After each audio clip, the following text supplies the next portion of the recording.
just to prologue into this, this is really an ongoing conversation between myself and Chongbin, who we met in Singapore, and then we carried on talking in Shanghai when I was there. So this is a sort of around the Pacific conversation.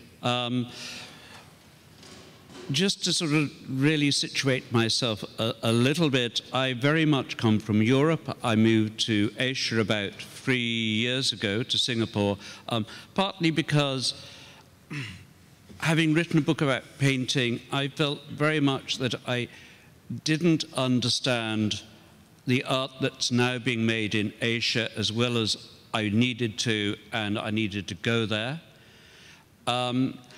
Another reason was that it's been but 20 or so years, it slightly bugged me that I don't feel I fully get Chinese ink painting. So I thought that if I moved there, maybe a few things would click. So I'm very interested in Chongbin's work for many reasons. In talking about painting, what I'm really concerned with especially are notions of tradition, but above all else about how we understand. I tend to use the word meaning, but meaning is somehow the wrong word, and I think we'll come back to that in a minute, because I remember reading an interview that I did with Chongbin where he said, or another interview, he said, there's no meaning in my work. So we'll come to that in a minute. The word I tend to use is the word experience. And I wanted to start with this painting, which is going to be in your next show in Hong Kong. Right. And when we were talking about this in your studio 2 days ago, we had a conversation which sort of stopped. I think we went for a cup of tea instead. But I said it reminded me of Jackson Pollock's Blue Poles, and you said it reminded you of Sai Kuo-chong's, one of Sai Kuo-chong's gunpowder paintings. Right. So here I am. I'm coming very much from a Western tradition. Which to you is more accurate? Do you want to be closer to Jackson Pollock or Sai Kuo-chong on this work? I think it's neither of them. I think we have a lot of visual references and intended to look at a work, try to categorize it. I myself even felt very difficult to categorize, and the result of it, it's very much my intention is I wanted to bring what property of ink materials, how it reacts to the different materials that give me some kind of visual purpose, and that's what the intention of this work, and it's quite different from other pieces. So. Right. Okay, so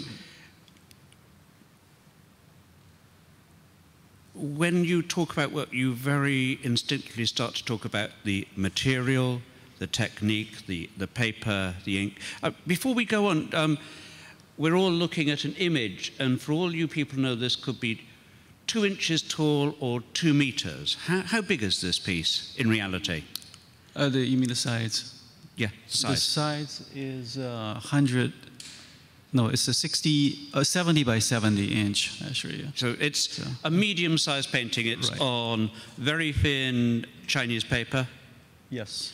And it's just ink, or is it ink and white acrylic? The ink and some acrylic, and also fixers, which is the sealer, has some bit of oil basis. And I've been used on most of my work. Originally was actually very interesting. My idea was wanted to look into the depth of the ink painting, particularly that I found the different ideas from traditional ink paintings. That's sort of build physical layers, actually very close to what traditional ink high standards of the transparent sort of layers. Yeah. And that actual work, coincidentally, is very, very similar. Converting from the real thing to this, to these oversized image on a pixelated screen is that the actual surface of the paper and the ink is very soft, isn't it? Right. It's a very, very sensuous, very beautiful surface. Though, again, there are a lot of words that we're wobbling around, and two words we're wobbling around are surface and depth, and maybe we'll come back to this. Mm-hmm. So we've got a sort of pink pile there with pink words we're going to come back. But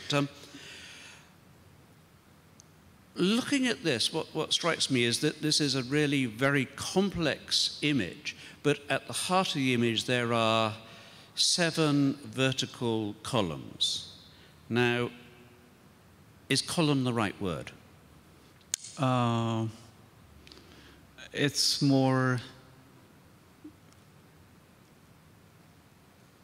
I don't know the column would be the right word, actually. And basically I want to create a field, which is, normally you have work that is more on the focus point, but this is not so much about a focus, it's about attentions of the whole field. Yeah. And I intended to lay it in a more repetitive way. Yeah. So when you say tensions, is that between these 7, should we call them bars for the moment? Yeah. Okay, bars which is the tension between the 7 bars and everything that's happening around them? Right. Or is it the tension between the 7 bars? There is some suggestions of brush work that in the prime sort of structures of the work. But you mentioned about the Pollock. I think a Pollock is more about its gestures and about the movement. And in this piece, I didn't. That wasn't the part of the intention in terms of a gesture. Okay, let's just think about that. That when I may be the only person in this room who's actually seen blue poles because it's in some obscure country called Australia. But when you look at that, you're aware that every image has come more or less directly from Pollock's hand. Here, when look at, there's more a sense of flow, and I know that the bars have come from you, but a lot of the other marks, in a way, you've let happen. The one, actually, I actually mentioned the beginning of the references, and one of the reasons the paper of this, the Chinese painting papers, as you work, that actually ink goes to the both sides. And that side is extremely sort of important because this gives the relationship between surface and underneath. So to me, this material, and that kind of reference is always important to my work, whether I'm dealing with the surface. And sometimes I work on both sides of a surface that almost to get the feel that led to me paint in some kind of object rather than doing paintings. Right. Which is many actually modernists does, looking at artwork, paintings particularly as object pieces. This is very much the sort of question I know painters tend to ask each other. With a work like this, when do you know you're finished? Good questions. I actually really don't know until, I mean, it's more intuitively I know when it's finished. And sometimes I leave it off for part of it that I'm working on different pieces simultaneously. Sometimes by working on other pieces that I know this piece actually is done. So you work on the floor? Yes. You work on the floor, and then when you've reached a certain state with this, you pin it to the wall. Or to be more precise, you actually use magnets to hold it. Right. You have in your studio, you have a massive metal wall, and you use magnets to locate. So you put them up on the wall to think about, or it's a very different visual experience. I sort of try to avoid that work is taking a chance. And one of also way that I look at the work, even though if it's a flat surface without any compositional formal sort of issue that I usually don't deal with as much as I used to. I work on 4 different directions, and that give me idea of working as the work that not so much only focus on that the sides of paper, actually more of what surrounding of the paper. So by looking at the work, you know, I have bought 12 feet long sort of ladders going up and down, looking down that way. But I mean, if I put in it vertically, it's very different. Yeah. And it's all about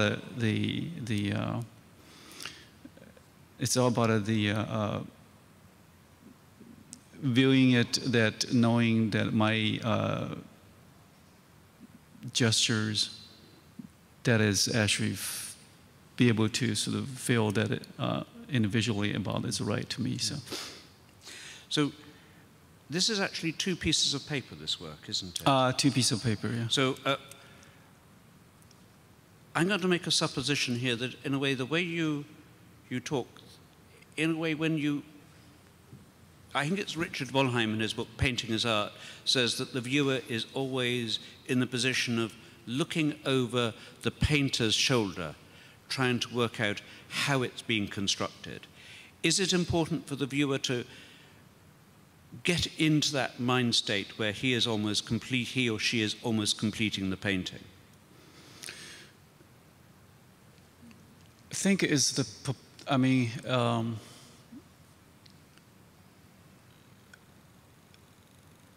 I think it's for my work, which is a lot of have involving with the resonant, the ink movement, and they have a lot of sort of visual suggestions, and in general, I think it's leave much room that for the viewer to find imageries.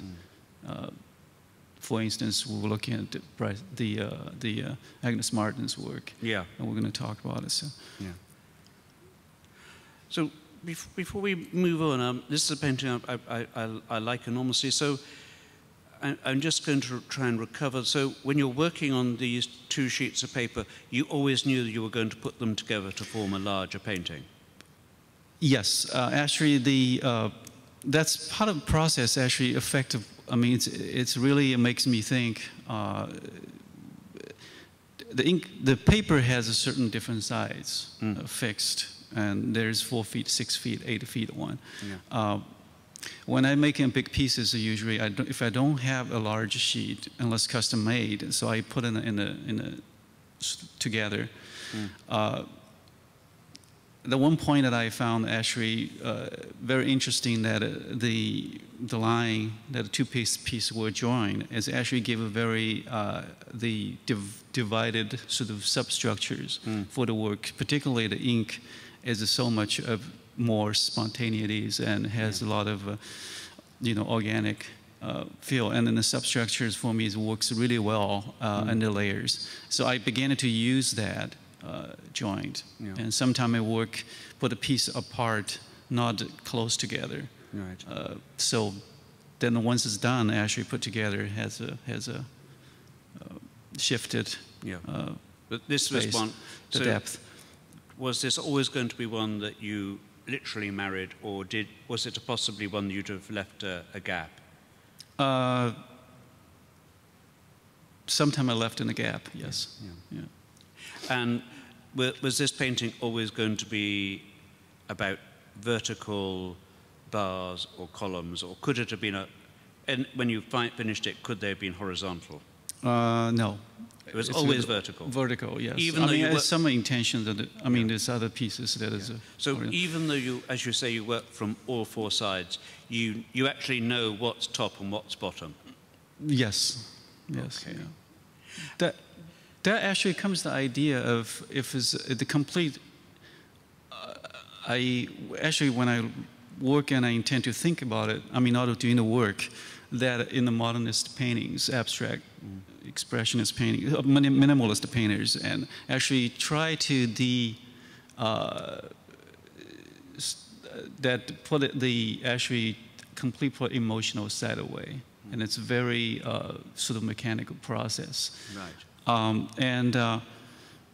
For me, actually, if I worked in that way in this material, and I actually found it's also the other elements coming is extremely important in terms of how I brought up an understanding of the brushwork, that how connected in a way indirectly from the calligraphies, that ideas.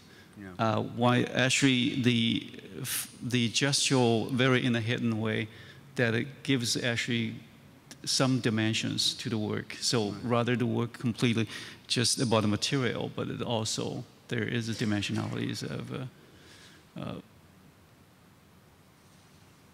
that inquiries from ink paintings. So, right. And I think it's important elements to bring into the paintings. Going back to this word column or bar, we've talked quite a lot recently about architecture and the architectonic, and we're very much looking at very recent work by Chongbin, where he's moved arguably more from a slightly more calligraphic way of working to a more minimal way of working. We'll come to that in a minute. But in a way, rather than using the word columns, if we use the word bolts, and we think in terms of electricity, it seems to me that these bolts, if you call them that, are sometimes they work much more as though they're lines of energy rather than columns of marble. Do you see them that way as energizing? It does in the way that I intended to leave myself out when I'm working at the pieces. Right. In another word, bring in a one side of phenomenon and then the other side of phenomenon and sort of put together, see what has happened. So not try to put myself own judgment in so much as I'm working. It's much more felt like in a lab. So that are picking up their formula and their formulas. Yeah. And so that actually affected me way of how I look at a painting. Yes. So in a way, so in that sense, to use these, basically, in a way, these are two sheets of paper which have each got 3 vertical stripes, bars, bolts, columns, whatever we want to call them. And it's a matter of seeing how each develops. So is each of them, you painted each of these sheets of paper on the same day or in the same time period? It's actually pretty much on the same days that I've done and then coming back in the next day, but whole work is leave it a whole stage in the first stage, and there's different stages. Right. So, if you like, the work's more or less decided in one very, very long, complex day, and then you come back to it sporadically. Correct. Exactly. Yeah. So, I suppose that there's a little bit of a tension here between almost the making and the experience, because for me, you're here talking as though this is something that, in a way, you're watching happen, that you produce the situation which ink, water react, move, and then you sort of pull away from it. Mm-hmm. But in fact, it's, for me, it's quite a turbulent, very energized painting to look at. It's quite a visceral painting. Mm-hmm. So there's a very interesting, almost paradox here, that the paintings are made in a very cool way, but the experience of them is not cool at all. Do you see that as a reasonable response? Yes, absolutely. Yeah. One of the reasons actually, and one of I actually work on a work, it's still very different if it's if it's the pure materials, and I could have worked, I can stop at any stage. I can just work only section and comes back, because this is a very mechanical process. But in this media, I think is one of part of, from I mentioned about it, the traditional Chinese paintings. Yeah. Part of that, it looks have more gestures and a lot of movement, but in terms of doing it very calmly, that it needs in a stage that the first stage you can not be disconnected. I have to finish it in a one, at a 1 days in a period of time that then comes back in the next sort of movement. So. Let's move on to. Okay.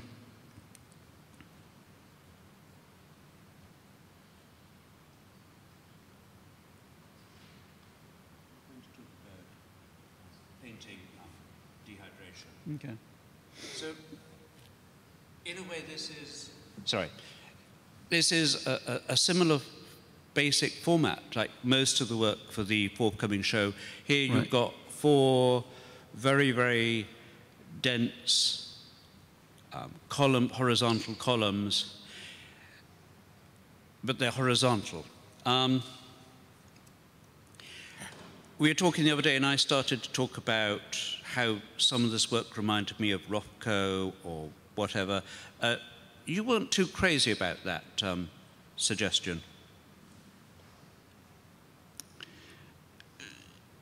Yeah, I think it's a, well, I actually, the best out of it, I think is, for me, look at Rothko's work, and I think it is great light qualities, and also looking at his work, and instead of colors, to me, it's more as like painting as installations. It gives you an enormous field. Yeah.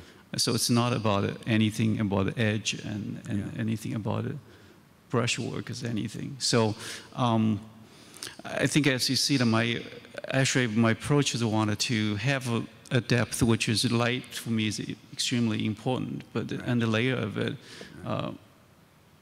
So this is very much about creating depth. I think when I mentioned Rothko, what struck me was that in many of your works, when you're sitting in the room or standing in the room, they start to visually move forward into the space between the wall and the viewer. Is this something that happens, or something that you intentionally make happen? Yes, actually, but intentionally through the actual body of work. Yeah. So the works both sink into the wall and come out of it. They're very spatial.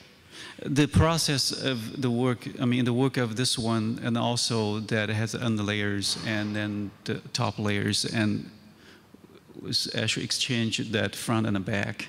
Yeah. And in this series is also the want to have a reflective quality too, in a way. So I wanted to.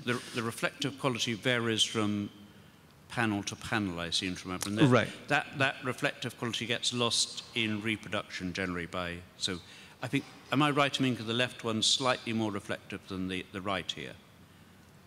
Correct, yes. Yeah.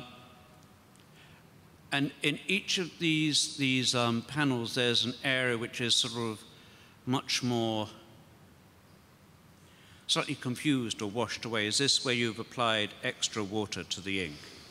Yes, actually the two in the middle is extra waters that I don't want to leave any actually trace of the brushwork, but it's rather as a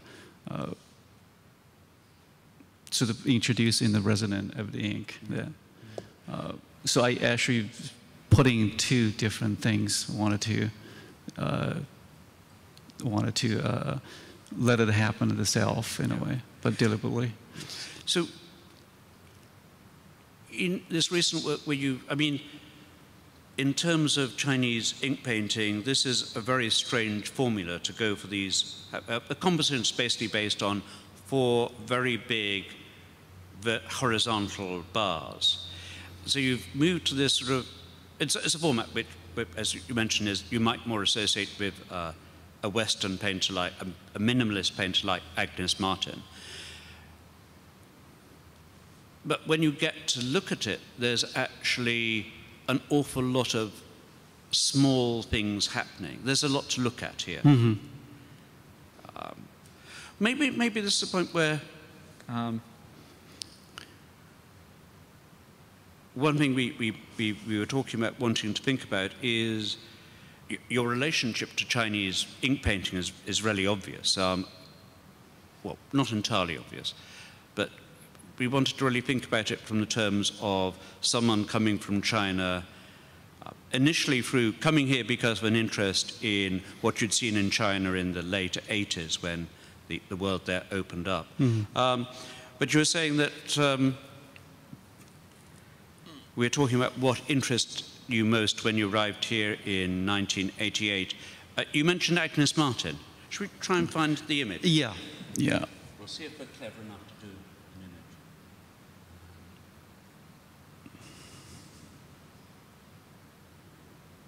I think it's probably this. Yeah.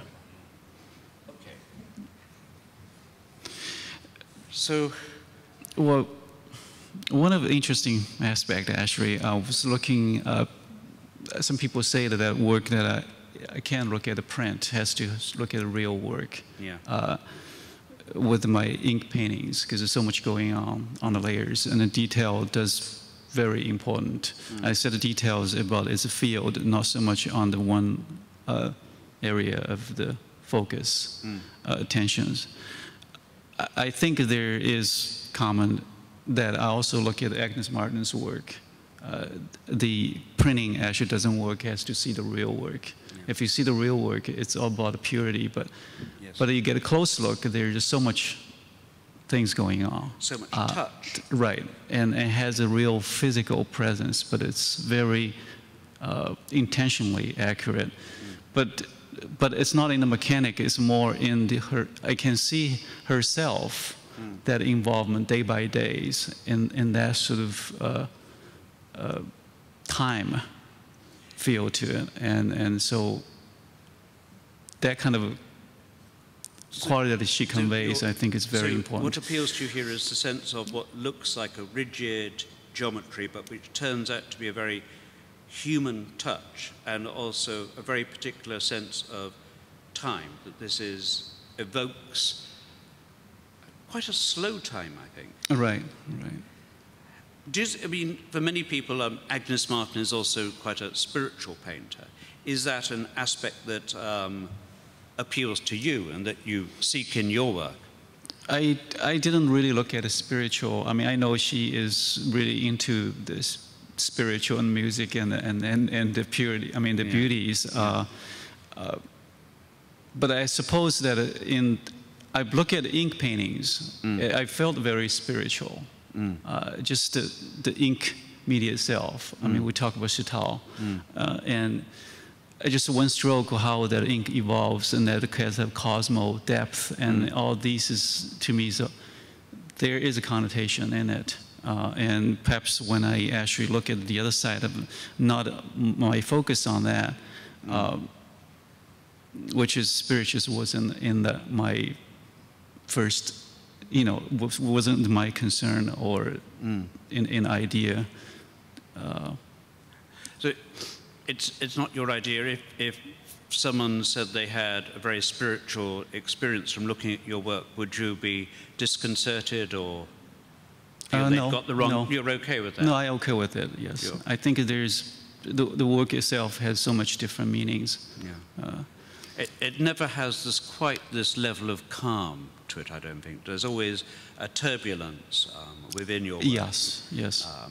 And in that sense, the other person we were talking about, this is a very different sense of spirituality, isn't it? It is. we have mentioned about Caravaggio's. It's a crucifixion of St. Peter's, but again, this is the very beginnings, and I do found in you mentioned about, I came in the 80s, late 80s. I do have a certain period that I don't. Okay. I sort of lost my interest in the paintings. I think part of the reason when I was in China, I sort of tackled problems with the ink, traditional ink painting, felt that the vocabulary needs to expand. So I was heavily influenced by the abstract art, the American abstract expressionist work.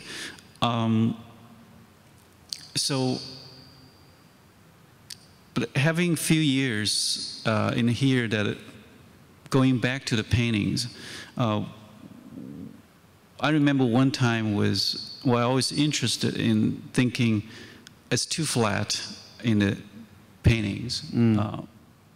And the depth is extremely important. The material physicality of the work. And this is actually all the modernist paintings about. If you look at the Mondrian, you talked the other days, you said you don't like actually looking at the prints, but when you actually go to actual pieces, it's beautiful because it has many under layers if you get a close look. So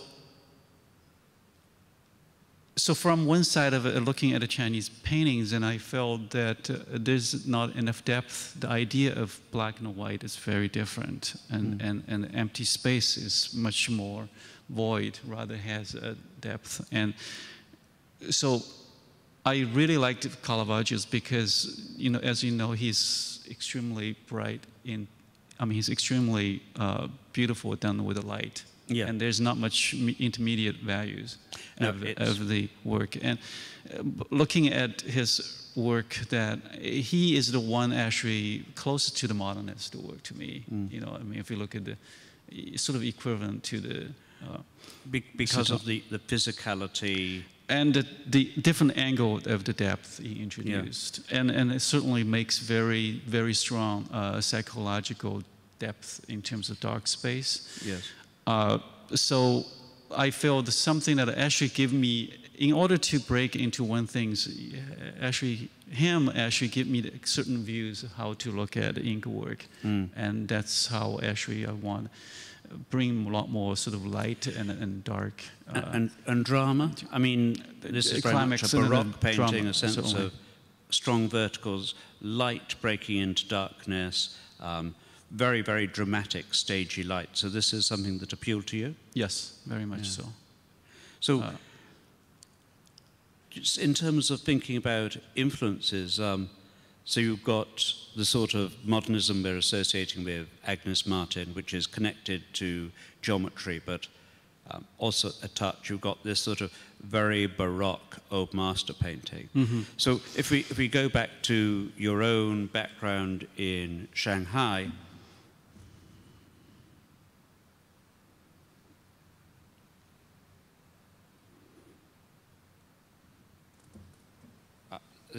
this is a painting by one of your first teachers. Right, yeah.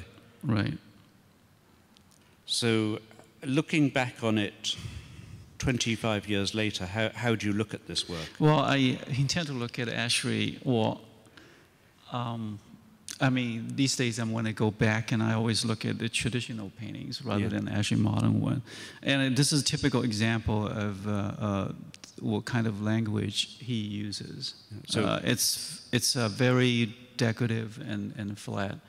Yeah. The compositional idea is taking the idea from sort of metaphorical, sort of symbolic meaning. So he used a lot of reflections on the waters, but delaying it, there's very not much of depth, but other than very in a sort of composition and in a different. Could we describe it as a little bit formulaic? It's very clear formulations. Yes. Yeah, and I think that also is the problem actually with the formulations. So, with your own work, obviously each painting develops itself. There are very but in a way, the formula is very simple. It's at the moment, it's horizontal or vertical bars, but beyond that, it's an enormous variety of mark and effect. Yeah, I suppose the formulation is not so much in a fix. I mean, I look at this work, I can tell the formulation. I mean, the formulation is from the traditional sense, Yeah. and actually, he has to follow in there certain guidelines, and it's sometimes very conflict that he tried to break away, because if we don't reinvent the formulations.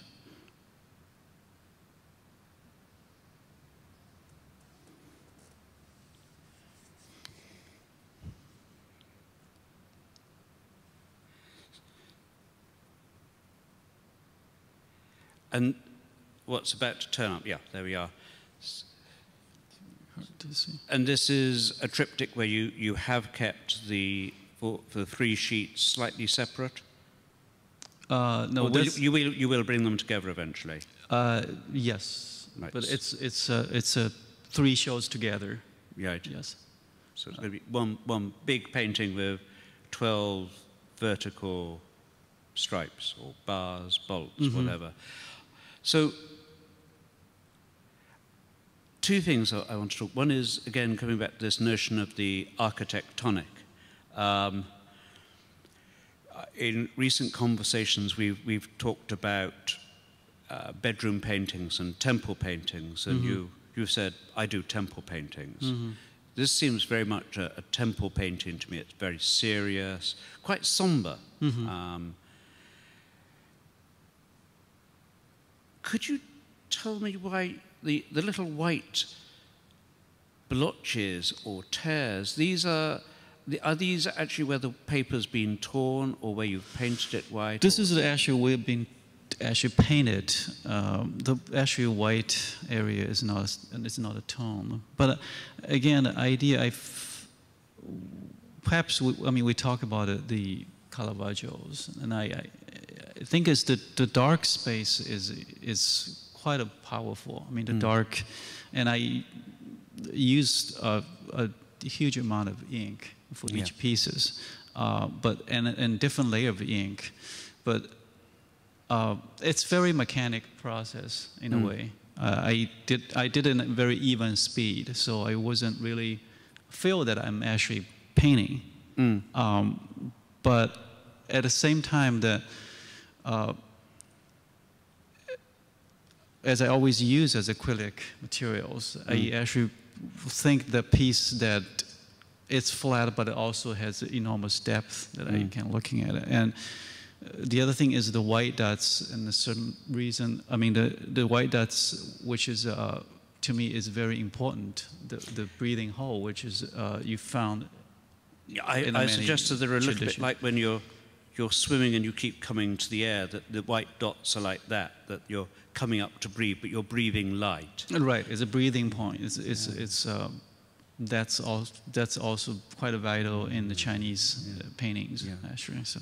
So breathing points, and also it's a little bit like the light in Caravaggio, which is always piercing the darkness. Do they have slightly that function here? Oh, they do. They do. I think you mentioned about the dramas, and that's. So these are paintings where you want a dramatic effect in a way, and this is a very big painting, isn't it? Right, right. I think any time in painting now, it always has a very strong pseudo dualities, which is from the both side. And I feel that that's how that actually the paintings actually today. I mean, there is if I'm looking at one side of minimalist painters and where reject one notion and the other absolute sort of approach goes in, it's always sort of hit to the dead end. So for me, it had enormous room, the depth that from the ink side of it, that actually could extend its much So when you talk about the depth from the ink, is that from the depth from the material or the depth from the tradition of ink painting, or both? I meant it's actually the modernist approach and the abstract paintings in general, in a sense. Can I just come back to something you'd said, that you almost feel as though you're not painting when you make this works. Is that because you're treating the ink almost as a sculptor would, as a material? As the material, as the object. Yes. As an object that flows and soaks, spills, whatever. Right. So I suppose I'm in your studio, well, I'm in a gallery looking at the painting, thinking I'm behind your shoulder in the studio, and for me, I'm assuming that each of these bars is produced quite quickly, and then you're letting it settle, you're letting it flow, you're pushing it around a bit. I don't know. It's pretty quickly, I think, because of this material not allowed you to stop, actually, once you started. Yeah. I think it's very important to set the whole energies, so in other words, as always, there is a nuance of sort of emotional charge in the beginning, even though I intentionally do it more mechanically. But as you apply more layers, and then certainly more time. If you think about, you're working, when I try and imagine it as something that's created in one extended go, this is incredibly complicated, because to say there are 4 bars, bolts of ink makes it sound very easy, but each of these, there's so much going on. You're obviously applying other ink, white acrylic, whatever, paper, water. The layers, the physicalities, to maximize the physicalities. I mean, it's some of those as much more has a plasticity. It's almost feel like plastic surfaces, which is to me is all very has a real tangible sort of sense, and which is extremely important. Yeah. So when you're working, you're looking at an enormous sheet of wet ink and water. So it's a very, this to me is always quite extraordinary, because when I look at it, of course, it's totally dry. And built into this work is this sort of almost uncanny aspect of looking at something that's liquid, that's gone solid and dry. And in that process created something very, very different in effect. Right. So in the studio, what you're working at doesn't actually look like what you're going to end up in. You're looking at puddles, really, of ink and water, acrylic. Sometimes does happen, doesn't come up. But I mean, for this particular work, this one is actually it's pretty clear from the beginning. Right. So so you normally have a strong idea of what you're going to do and how it's going to turn out. Absolutely. This is after 25 years of doing I them. think there is a predictions, knowing what we're gonna have, what's gonna happen. Yeah. But again, there's other parallel of the work that has more gestural. I had to use the words gestural, but it's which is doing the parallel. As I mentioned, I work in several different pieces simultaneously. Yeah. Idea of. Should we pick a different piece? Okay.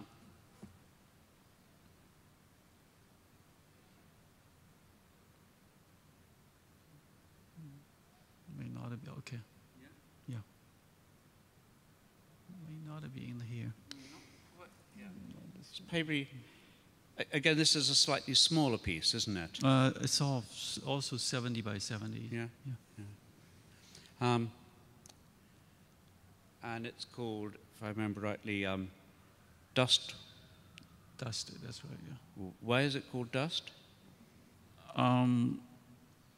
I suppose, I mean, the dust is more sort of materials, so not so much of a symbolic way. So yeah. I did a whole series of this one. And here these sort of the bars, you've turned the columns, you've turned the temple on its corner, really, haven't you? This architectonic shape. Yeah, this actually is a very different approach because it's very obvious in the geometry. Yeah. So. So its whole feel is very, very different. It's sort of much more fluid. It's much more washed away. It's much more hovering in space. I mean, it's more actually. It's washed away as the words. I mean, that actually whole process is about a wash. Yeah. So it's one where the paper's much more exposed as a material. Mm-hmm. Yeah. Maybe to move on to one where there is gesture. Well, it's not in there. Yeah.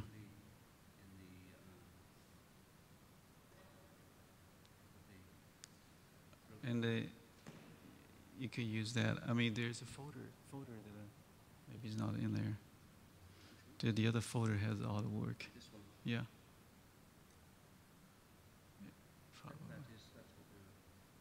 That's here. We don't have an example. Yeah, we can use that one.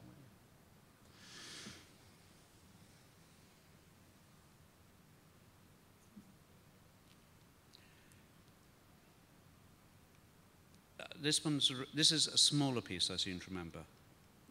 It's the same. It's the same size. Yeah. Same size. It's the same size again. Yeah. And this one's much more consciously gestural. Yes, in the area it is. Yeah. It is, and it's in a sort of between. It's not in a typical this gestural with other work, which is actually it's not in here now. But there's a line that I sort of bring in some gestural in that pieces. When you use the word gestural, does that reference more Chinese ink painting or more Western painting? I think it's both. Yeah. In a both. I mean, is this a very artificial construction to say, are you being Chinese today or are you being American? Or are these are not, I suspect, we talk about this, but in the studio, it's rather ridiculous when you say, to imagine just saying, should I be more Chinese or more American when I do this painting? Well, I actually mentioned about the dualities. Yeah. I don't know this label. I mean, whether it's American or Chinese, it's. I even don't know what I am actually, in a way that because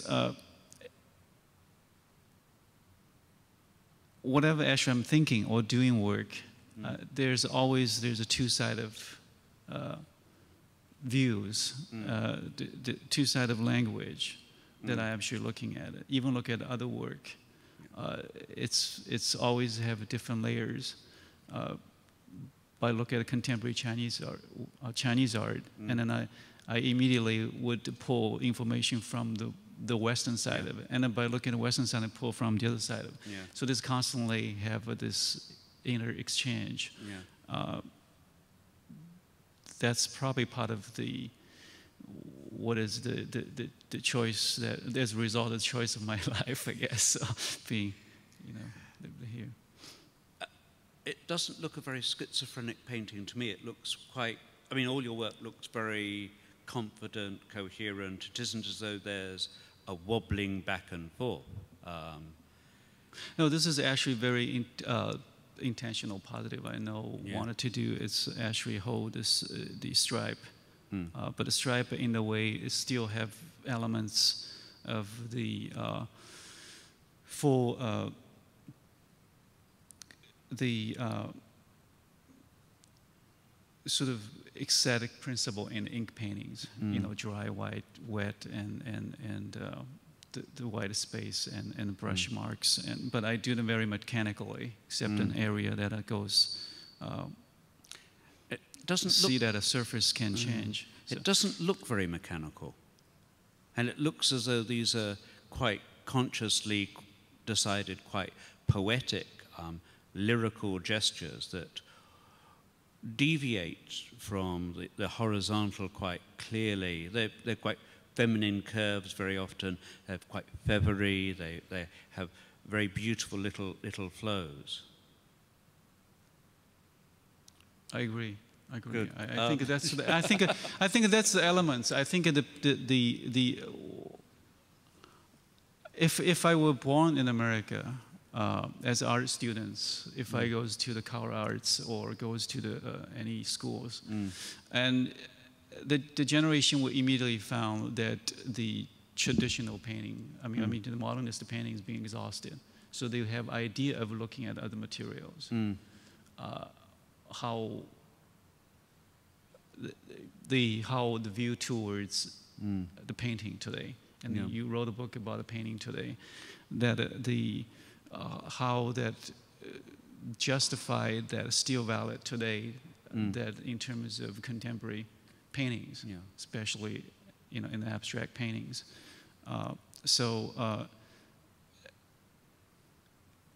there's another whole understanding of the ink painting. I don't think that it can be actually bring into the same level as interpretation to the modernist art, but you could actually bring that how the way construct the object, how the way perceiving in terms of using that materials in that sort of sense of the ideas, that the criteria that actually can give me the view that we're looking at the contemporary art, and there is a lot of potential that it can actually break into it. So. Should we choose one last image to look at? Do you want to choose an earlier work or one of the forthcoming works? Oh, let's look in there. So. Yeah, this one. This one is actually. This is a work. Again, you've got this very architectonic structure. You've got two sheets of paper which have been brought together, but it's very dark work where the light appears almost like a light appearing through a very dark forest. But even more than normal, you've got two areas where you've poured water in, you've bleached out the ink, you've got these very soft, almost fur-like or feathery passages, which are almost like a heart in an animal, or a sense of light exploding or imploding into the work. One thing that we've slightly touched on, that very often this feels almost as though, you've talked about how you're standing back from the painting, it's almost as though you're a geologist watching water flowing on rock or something like that. So it's... Well, I think it's... you at the studio, I think is a very good point. That you said that this work can need to reach to a certain distance to look at it. Yeah. And then read it in a very close way. I think it was this one. I said that this is a painting where basically you look at it from about 15, 20 feet away, or about 2 feet away. That far away you've got the complete unity of the painting, but close up there is so much detail happening that you really want to go close up and look at it. It seemed to me it's very interesting that it's a painting that initially looks as though it's for a big museum room, but actually when you get to know it, seems to want to be in a very domestic, very intimate environment. I mean, again, my intention was actually bring the light can pierce through the all the darks and give them the layers. But other idea when I actually working that also I have thinking about as a traditional paintings, the Wang Binghong's work, how much of a layer of dark inks and where also there is some light space coming through. Yes. So, I mean, there is a lot of reference that I'm actually. When we were in Shanghai together last, we went to a rather wonderful exhibition at the Museum of, it was mainly Song Dynasty ink paintings. And I remember we were standing in front of it was a very famous painting by Liang Kai, right, of the sixth patriarch cutting bamboo, which is an ink painting with very few brush marks. But it's very much of that sensation of this monk having a spiritual experience by doing something very ordinary, and the gestures, the brush marks, somehow try and convey the precision of that moment, this notion of revelation or illumination. Is that something that you'd like people to get from a work such as this? That this is arrested time?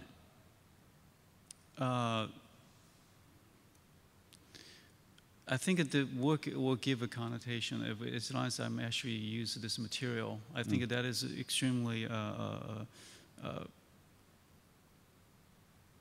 a much broad meanings in this as materials.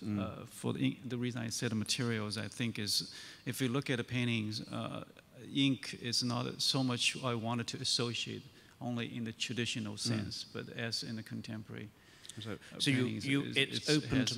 it's open to many interpretations. You can take it as material that you're doing things to, as almost a sculptural material. Absolutely, absolutely. Or yes. You can see this as some form of revelation or a sense of something illuminating the world. Yes. Yes, I think that's probably part of the function of the paintings. Yeah, I think it's sort of built into the language, or perhaps it's built into our expectation. Right. And the other things I think is I mean, you mentioned the Liang Kai, I think is also extremely sort of, as painters, you touch on a different broad range of the language. As his work, actually, I copied when I was a student, but he has extremely very fine, detailed brush work, but then also has very abstract sort of gestural brush work too. But occasionally some pieces in a very, without seeing much brush and just layers of the just dark and white, the landscape paintings.